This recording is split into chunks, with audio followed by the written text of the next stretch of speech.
وہ اللہ کو راضی کرنے والا اہتمام کہاں ہے کہ کوئی دعائیں ہوں، کوئی نیتیں ہوں. ہیں کتنی پیاری دعا ہے قربانی کی، ان صلاتی و نسکی و محیایا و مماتی للہ رب العالمین. میری نماز، میری قربانی، میرا جینا، میرا مرنا، یہ سب اللہ کے لیے ہے. اللہ کے لیے ہو بھی تو صحیح نا، کیفیت بنے. آپ کو وہ قربانی یاد کرنی ہے. جب حضرت ابراہیم علیہ السلام نے اپنے بیٹے کو ذبح کیا تھا، سوچو نا اگر ہم میں سے کسی کو کہہ دیا جائے کہ ہر سال ایک بیٹا ذبح کرو یا ایک بچہ، بلکہ زندگی میں ایک بچہ ذبح کرو، ہمارا کیا حال ہو جاتا. وہ تو تیار ہو گئے تھے. اور جب حضرت ابراہیم علیہ السلام نے اپنے بیٹے سے کہا نا بیٹا میں تمہیں ذبح کرنے والا ہوں، تو بیٹا رویا نہیں، خوشی سے دمکنے لگا. کپ کپاہٹ چہرے جسم پہ خوشی سے طاری ہو گئی. فرمایا بیٹا یہ چہرہ کیوں دمک رہا ہے؟ بابا جان مجھے یہ خوشی ہو رہی ہے کہ رب نے مجھے یاد فرمایا قربانی کے لیے، اور جب قربان کیا جائے گا تو میں اللہ کی بارگاہ میں پیش ہو جاؤں گا نا، مجھے وہ اپنی جنت میں داخل کر دے گا. ایسے لوگ تھے. یہ قربانی کی جو پوری داستان ہے نا، یہ ہمیں اپنے بچوں کو سنانی چاہیے. ہم تو بچوں کو جانور دلا دیتے ہیں، وہ سمجھتے ہیں ہر سال. آپ آج کے نوجوان بچوں سے پوچھیں واٹ از قربانی، وہ کہتے ہیں بیوٹیفل اینیملز آتے ہیں، ہم اسے خوب گھماتے ہیں، ان کی سیلفیز بناتے ہیں، اس کے بعد باربیکیو پارٹی کرتے ہیں. That's it, very beautiful festival. They used to gonna make this festival as a تفریح کر رہے ہیں وہ لوگ. ہم غور کریں کہ اس کے پیچھے کی داستان کون سنائے گا کہ بچے جمع ہوں کہ بیٹا آج جانور قربان کر رہے ہیں، ایک زمانے میں بیٹا قربان ہونے گیا تھا. اور ہمیں یاد کرنا ہے، ہمیں دعا کرنی اور اللہ سے عرض کرنا ہے مولا یہ ہمارے بس میں جو تھا ہم نے کر دی، مولا قبول فرما لے. کاش قربانی ہو رہی ہو تو ہماری آنکھوں میں آنسو ہو کہ مولا جو کر سکے وہ کر دیا، مولا قبول تو نے فرمانا. اے اللہ ہم آج جانور قربان کر رہے ہیں اور نیت یہ کر رہے ہیں کہ اب اپنے نفس کو بھی قربان کریں، اپنی بری عادتوں کو قربان کریں. کوئی غلط حرام کام کر رہا ہے وہ اس کو قربان کرے، غلط خواہشات کو قربان کرے. کم از کم یہ تو قربان کرے نا. قربانی بھی ہو رہی ہے اور اس کے بعد وہی ساری بری عادتیں ہیں. قربانی واجب ہے لیکن یاد رکھیے نماز فرض ہے. اتنا اہتمام ہوتا ہے قربانی کا، لاکھوں روپے کا جانور 10-15 دن گھر میں سنبھال رہے ہیں، کسائی کا انتظام، چارے کا انتظام، بہت اچھی بات ہے، مگر اسی عید والے دن نمازیں قضا ہو رہی ہیں. غور کریں نا یہ کیا ہے. اگر اللہ کی رضا ہوتی تو قربانی بالکل ہوتی، مگر نمازیں بھی ہوتی نا. قربانی ہو رہی ہے نماز نہیں ہو رہی، عجیب سی بات ہے. حالانکہ میں آپ کو حدیث سناتا ہوں، اتنی زبردست حدیث ہے. نبی پاک فرماتے الجفاء کل الجفاء والکفر والنفاق. بے وفائی، الفاظ کیسے ہیں؟ آپ کو کوئی کہے آپ بے وفا ہو کتنا برا لگے گا. نبی پاک فرما رہے ہیں والجفاء کل الجفائی، بے وفائی پوری کی پوری بے وفائی. پھر آگے فرمایا والکفر والنفاق، فرمایا کفر اور منافقت ہے. من سمع منادی اللہ تعالی، کہ آدمی اذان دینے والے کی اذان کو سنے، ینادی بالصلاۃ یدعو الی الفلاح فلا یجیبہ، اور جب اس کی وہ آواز سنے فلاح و بہبود کی طرف وہ بلائے اور وہ اس کی دعوت قبول نہ کرے. قربانی کر رہے ہوتے ہیں، باربیکیو چل رہا ہوتا ہے، ظہر کی اذان ہوتی ہے، نہیں جاتے مسجد میں، عصر میں نہیں جاتے، مغرب. یار آپ نے آج اللہ کو راضی کرنے والا کام کیا صبح اور اسی دن آپ کی نمازیں قضا ہو رہی ہیں. Please try to imagine. ہم مثال دیتا ہوں، عید والے دن عید کی نماز انشاءاللہ یہاں ہوگی، ابھی اعلان ہوگا ٹائمنگ کا، تو ماشاءاللہ مسجد فل ہوتی ہے، روڈ پہ پبلک ہوتی ہے. اس دن فجر میں کیا حال ہوتا ہے؟ فجر فرض ہے، عید کی نماز واجب ہے. پلیز میں آپ کو ایک اور مزے کی بات بتاؤں. آج سے 2 مہینے پہلے آپ سارے کے سارے 5 وقت کے نمازی تھے، ایسا ہی تھا نا؟ کون سا مہینہ تھا ہمارے درمیان؟ رمضان کا مہینہ تھا. تو اب کیا ہو گیا؟ جب رمضان میں 5 وقت نماز میں پڑھ سکتا تھا تو اب کیوں نہیں؟ رمضان گیا، ایمان تو نہیں گیا. دنیا میں ایک دستور ہے جو ماشاءاللہ لاجکس کو سمجھتے میری بات کو پک کریں گے. زندگی میں کسی بھی چیز کو شامل کرنے کے لیے نا، اپنی لائف میں اڈاپٹ کرنے کے لیے آپ کو 25-30 دن چاہیے ہوتے ہیں. آپ نے کوئی ڈائٹ صحیح کرنی ہے، آپ نے چینی چھوڑنی ہے، آپ نے چکناٹ چھوڑنی ہے، یا آپ نے واکنگ کرنی ہے، آپ نے ورزش کرنی ہے، جو بھی زندگی میں شامل کرنا ہے یا اسے چھوڑنا ہے یا اپنا ٹیسٹ چینج کرنا ہے، آپ کو پہلے کہتے ہیں 20-25 دن مشکل ہوتے ہیں، اس کے بعد زندگی میں نارمل ہو جاتا ہے. ایسا ہی کئی بار آپ نے کیا ہوگا. تو اب اس کو تو سمجھ رہے ہیں ہم. کمال کی بات یہ ہے کہ اللہ نے پورا 1 مہینہ دیا تھا نیک بننے کے لیے. ہونا تو کیا چاہیے تھا کہ پورا مہینہ نمازیں پڑھ کے، روزے رکھ کے، عبادت کر کے ہم پورا سال نیکیاں کرتے، پورا سال نمازیں پڑھتے. مگر ادھر رمضان گیا، ادھر نمازی گیا. نہ کریں ایسا. آپ کو پتہ یہ جو 10 دن ہے نا، یہ اللہ کے نزدیک یہ 10 دن اور 10 راتیں بڑی مقبول راتیں ہیں.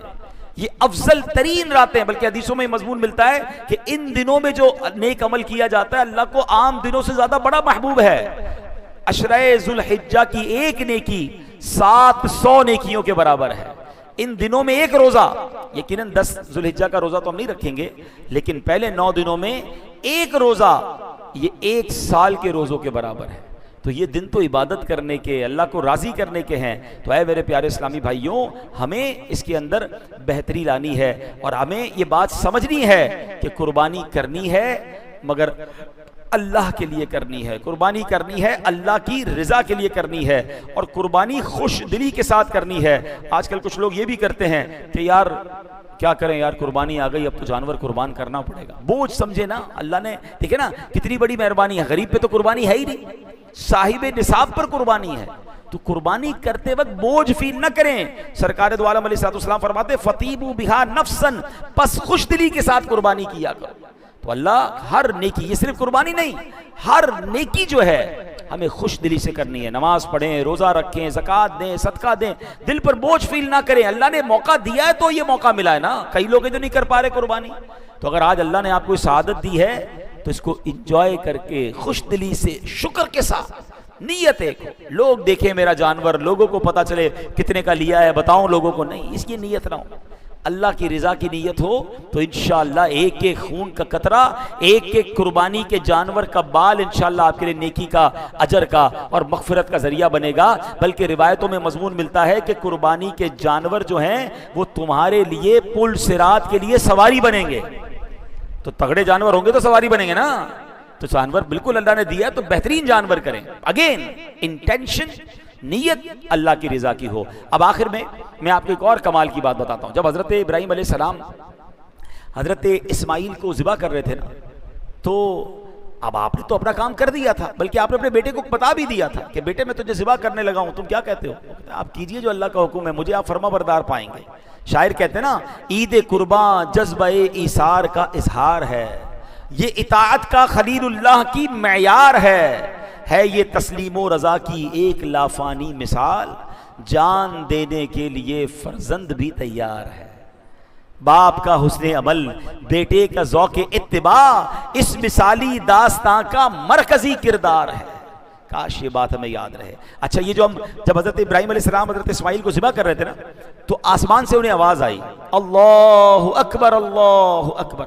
آپ نے اوپر دیکھا تو حضرت جبرائیل جنتی مینڈا لے کر آ رہے تھے، تو وہ سمجھ گئے کہ میرا امتحان کمپلیٹ ہو گیا ہے، اب میرا ٹیسٹ پورا ہو گیا ہے۔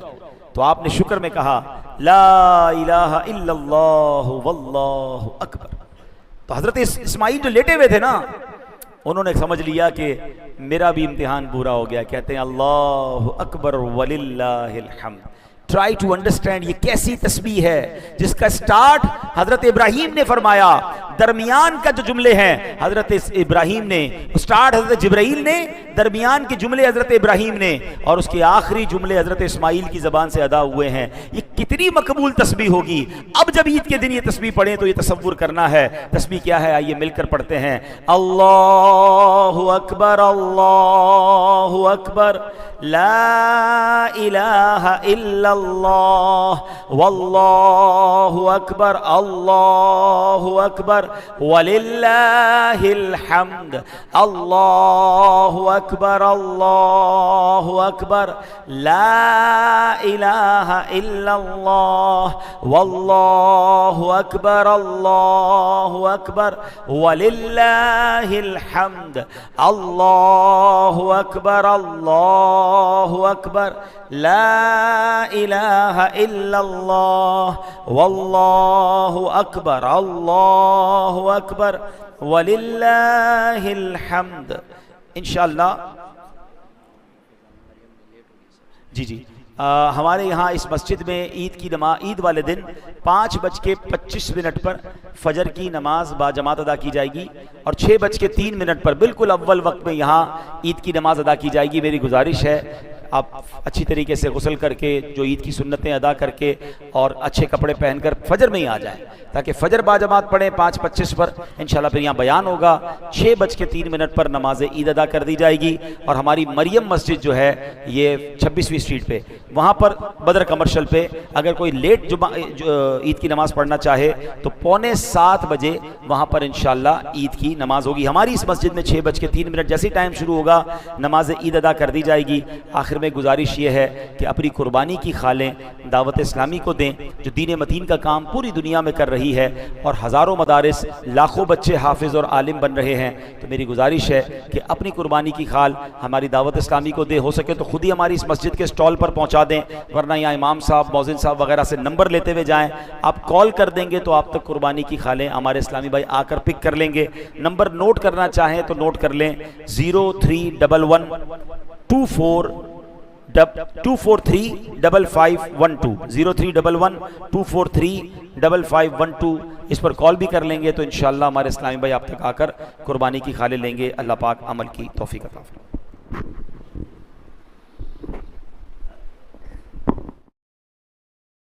انہوں نے ایک ایک قربانی پیش کی تو ان میں سے ایک کی طرف سے قبول کر لی گئی اور دوسرے کی طرف سے قبول نہ کی گئی. تو دوسرا بولا میں ضرور تجھے قتل کروں گا. پہلے نے کہا اللہ صرف ڈرنے والوں سے قبول فرماتا ہے. اے میرے پیارے اسلامی بھائیو, اس آیت میں کس قربانی کی بات ہو رہی ہے اور کس قربانی کا ذکر ہے؟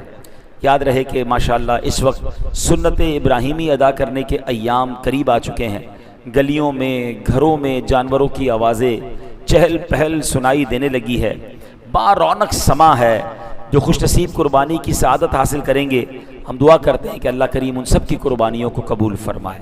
جو نہیں کر پائے اس سال اللہ کریم انہیں بھی طاقت دے, توفیق بخشے تاکہ وہ بھی قربانی کرنے کی سعادت حاصل کریں. مسلمانوں کی پیاری امی جان بی بی عائشہ صدیقہ طیبہ طاہرہ رضی اللہ تعالیٰ عنہ سے روایت ہے کہ نبی پاک علیہ الصلوۃ والسلام نے فرمایا ما عمل ابن آدم یوم النحر عملا احب الی اللہ من حراقۃ دم, یعنی یوم نحر قربانی کے دن اللہ پاک کے ہاں آدمی کا سب سے زیادہ پسندیدہ عمل خون بہانا یعنی قربانی کرنا ہے. اب اس حدیث سے ایک بات سمجھ آ رہی ہے, عید والے دن سب سے افضل عمل کون سا ہے؟ خون بہانا. مگر کچھ لوگ آپ کو ہر سال اس طرح کی باتیں کرتے نظر آئیں گے جو دین سے بیزار لوگ ہوتے ہیں کہ یار یہ اتنی قربانی کر کے اربوں روپے خرچ کر کے بہتر نہیں کسی غریب کو کچھ سامان دلا دیں, کسی غریب کا بھلا کر دیں. میں غریب کی مدد کروں تو ثواب کون دے گا؟ ذرا جواب دیجئے. اللہ دے گا نا. اللہ اور اس کے رسول کا فرمان کیا ہے کہ اس دن سب سے زیادہ افضل عمل خون بہانا ہے. تو میں ان کی مانوں یا اپنے رب کی مانوں؟ پہلی بات, ہم بندے ہیں, بندے کا کام ماننا ہے. پہلی اب میری عقل میں آئے یا نہ آئے. اب اگر اس بات کو بھی لے لیا جائے تو ان کا فلسفہ ہی رانگ ہے. بھائی جتنی قربانی ہوتی ہے from the day of purchase, بلکہ جانور جہاں سے پلنا شروع ہوا وہاں سے آپ کیلکولیٹ کرنا شروع کریں تو منڈی میں آیا تو چارے والے, سوزوکے والے, مزدور, پھر آپ کے محلے میں آیا تو یہاں چوکیداری کرنے والے, چارے والے, مزدور, جانور کٹا تو کسائیوں کی ہزاروں لاکھوں کسائیوں کا روزگار, اس کے بعد آگے چلیں تو جانور کٹنے کے بعد جو گوشت بٹا وہ کروڑوں مسلمانوں تک پہنچا, اس کے بعد اس کی کھال اسکن کی فیکٹریوں میں گئی, لیدر فیکٹریز میں گئی, اور وہاں جا کر لاکھوں کروڑوں لوگوں کا روزگار. تو صرف ایک قربانی کروڑ غریبوں کا بھلا بن جاتا ہے.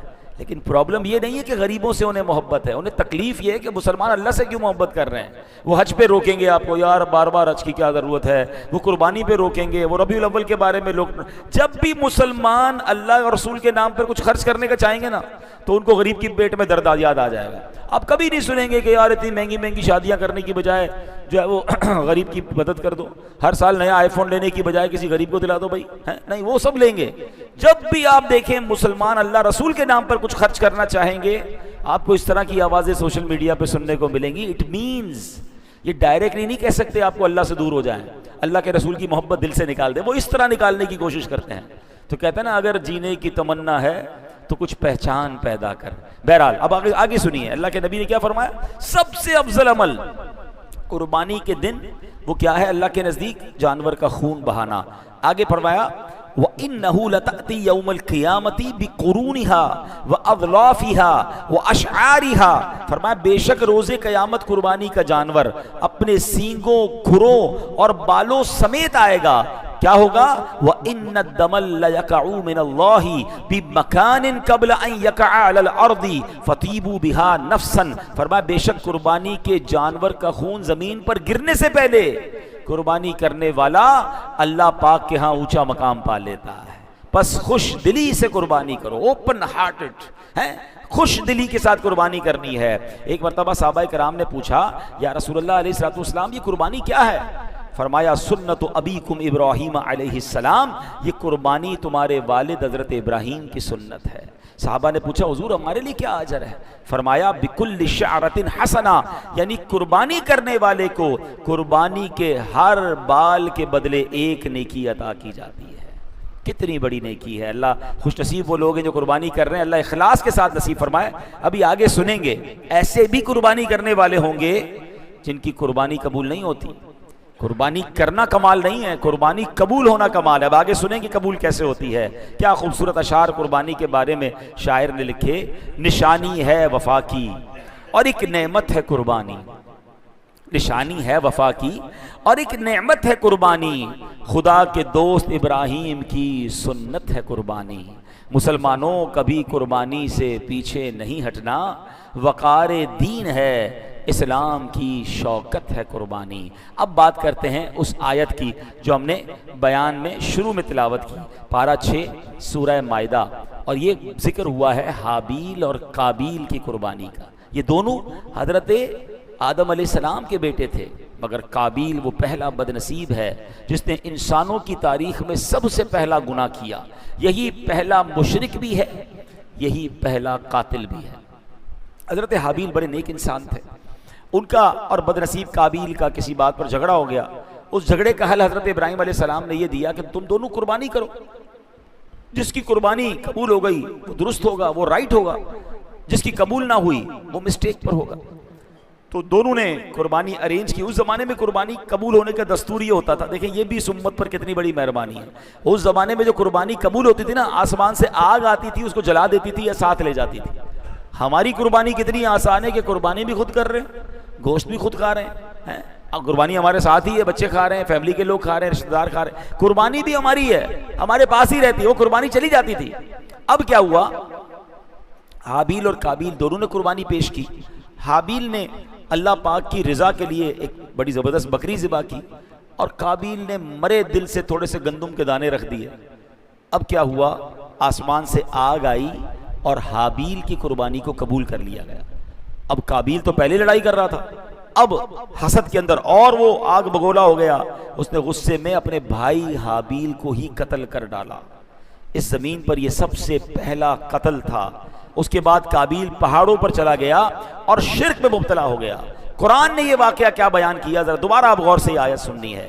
وَاتْلُ عَلَيْهِمْ نَبَأَ ابْنَ آدَمَ بِالْحَقِّ وَاتْلُ عَلَيْهِمْ نَبَأَ ابْنَ آدَمَ بِالْحَقِّ إِذْ قَرَّبَا قُرْبَانًا فَتُقُبِّلَ مِنْ أَحَدِهِمَا وَلَمْ يُتَقَبَّلْ مِنَ الْآخَرِ قَالَ لَأَقْتُلَنَّكَ قَالَ إِنَّمَا يَتَقَبَّلُ اللَّهُ مِنَ الْمُتَّقِينَ۔ ترجمہ دوبارہ سنیے، اور اے حبیب انہیں آدم کے 2 بیٹوں کی سچی خبر پڑھ کر سناؤ۔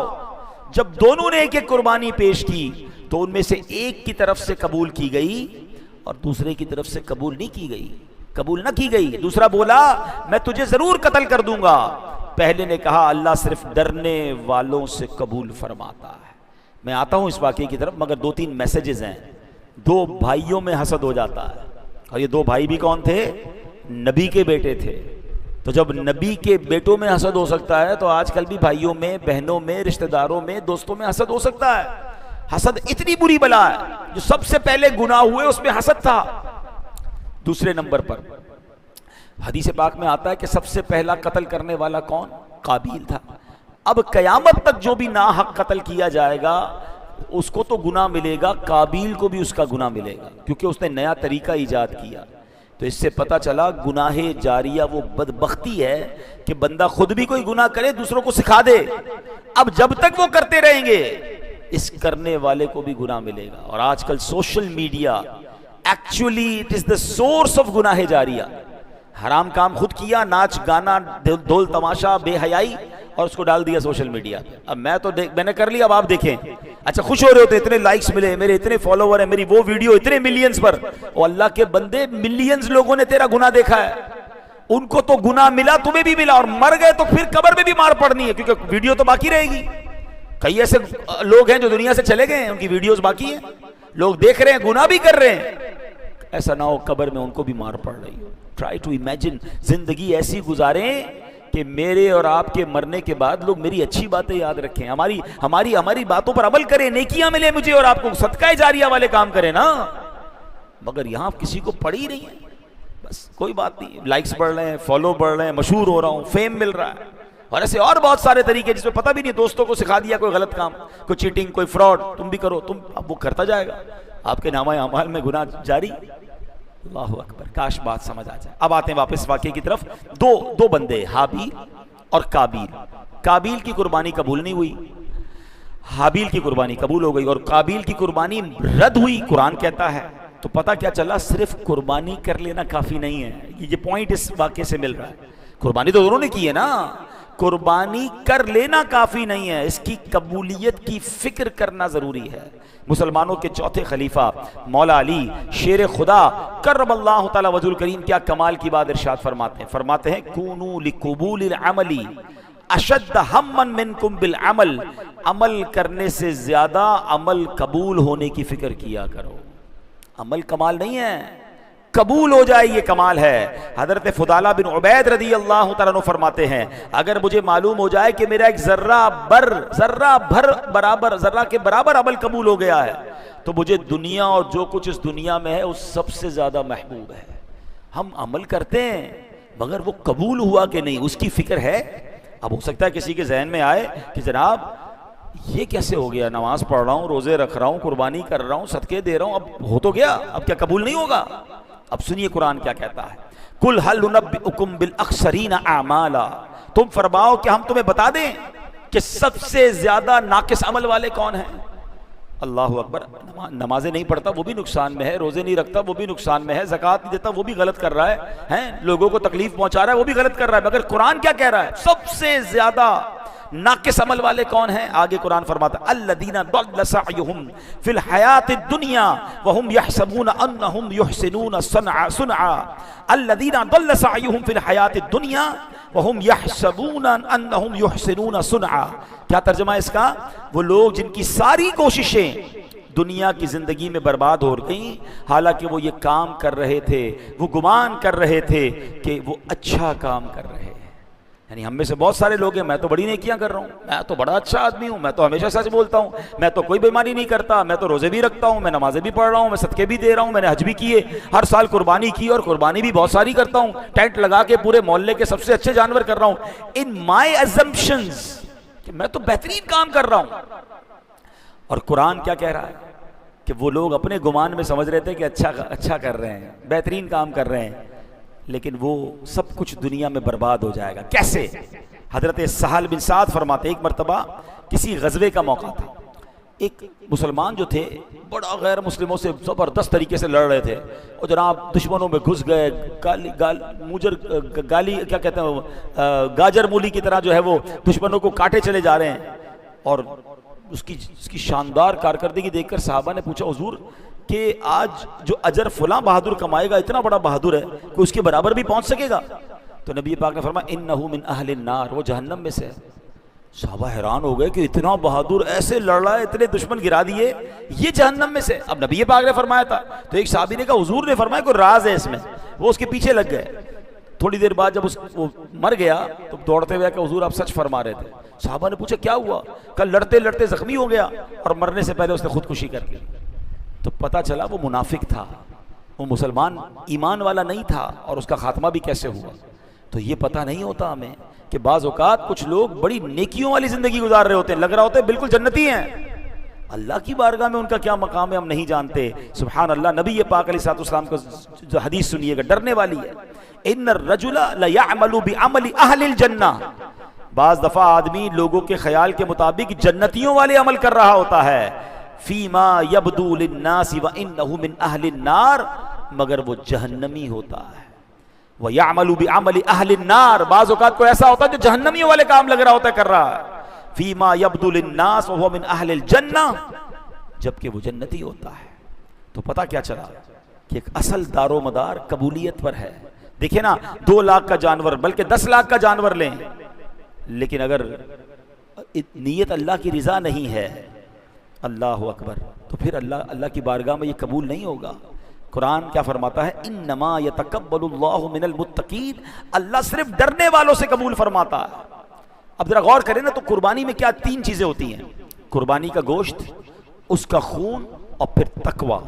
قرآن نے اس کو کس ترتیب سے بیان کیا؟ قرآن فرماتا لن ینال اللہ لحومها ولا دماؤها ولکن ینالہ التقوی منکم. فرمایا اللہ کے ہاں ہرگز نہ ان کے گوشت پہنچتے ہیں اور نہ ان کے خون، البتہ تمہاری طرف سے پرہیزگاری اس کی بارگاہ تک پہنچتی ہے.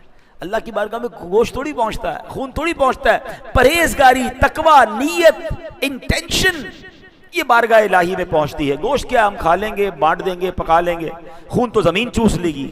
اللہ کی بارگاہ میں ہمارا تقوی جائے گا، ہماری نیت جائے گی. قربانی کریں، بالکل کریں، بہترین جانور کریں، مگر لوگوں کو دکھانے کے لیے نہیں، اللہ کے لیے قربانی ہو. اے میرے پیارے اسلامی بھائیوں، اب ذرا غور کریں نا ہمارا اہتمام قربانی کا کتنا ہوتا ہے. یار اچھا جانور چاہیے، اچھا جانور خریدنے جا رہے ہیں تو ایسا جانور لیں ذرا محلے میں اچھا لگے، اس کی ذرا تصویر بھی اچھی آئے، اس کے بعد ذرا آپ کسائی زبردست ہو، بوٹیاں کیسی بنائے گا، چانپ کیسے بنائے گا. گھر والے الگ الگ پیکٹ بنواتے ہیں، وہ فریج میں رکھتے ہیں. میں نہیں کہتا جانور کا گوشت نہ کھائیں، سنت ہے گوشت کھانا، لیکن جتنا اہتمام گوشت کے لیے ہے، جتنا اہتمام اس کٹائی کے لیے ہے، اس